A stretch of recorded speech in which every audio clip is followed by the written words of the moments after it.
Hey everyone, Course 717 to do a quick review of the new movie Source Code starring Jake Gyllenhaal, Michelle Monaghan, Vera Farmiga, and is directed by Duncan Jones. Duncan Jones, as a lot of you guys might know, directed Moon. Moon is one of my favorite sci-fi films of all time, so of course I was excited for his next film. The story, as many of you guys may know after seeing the trailer and TV spots, is about Captain Coulter Stevens, played by Jake Gyllenhaal. He wakes up on a train next to Michelle Monaghan, as any guy would want, and then the train blows up and you're just left wondering what the hell's going on. Then he wakes up in the source code and you figure out that he is kind of trapped in this kind of virtual source code thing that kind of takes him back to the person's final 8 minutes in life. So he keeps entering this guy's body at the final 8 moments of his life, and he has to figure out who the bomber of this train is.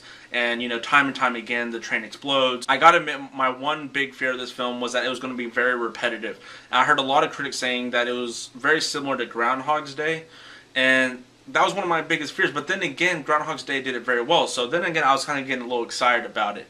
And sure enough, I will admit that, yeah, it does kind of get a little repetitive. It's like, okay, he's on the train, then he's back in the government office or the government place or whatever. He's in the virtual source code type place that he's in, and he's talking to Vera Farmiga's character about what's going on. He's trying to figure out what the hell is going on, and then he's back on the train again. The good thing that this film does that so pleasantly surprised me is that every time he goes back, something else different happens. It's not the same every time. Even when the train explodes, sometimes it's done very differently, and sometimes it's done very dramatically, or sometimes it's done not so dramatically, and sometimes there's more visual effects shots, sometimes there's not as much. And I like the way that Duncan Jones did something differently every time Captain Coulter Stevens woke up on this train, and every one of those 8 minutes were some of the most thrilling scenes I've seen in cinema so far this year. This film did have a lot of high points, definitely the acting, the casting choices were great.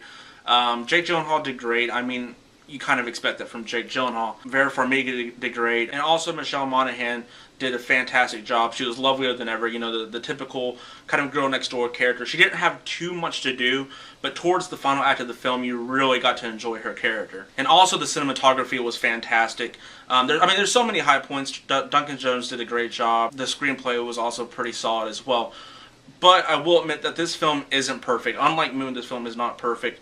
It does suffer from a few flaws. Definitely the guy who invented the source code, I forget what his name is, the actor who plays him, is something right. But he's been in some pretty good films. He was okay in the movie, but for the most part, he was really hamming it up. He had that really weird accent and was walking around on the cane the whole time. Also, when they found out who the bomber was, it was so anticlimactic. I mean, it was like, oh, by the way, here's the bomber. And I thought, it was going to have that cool kind of epic, here's the bomber type moment, but it really doesn't. It's just like, oh, by the way, this person's the bomber. Also, the one thing that really bugged me was the ending of the movie. Now, there's one shot towards the end of the film, this freeze frame shot. I don't want to spoil anything, but there's this awesome freeze frame shot towards the end of the film.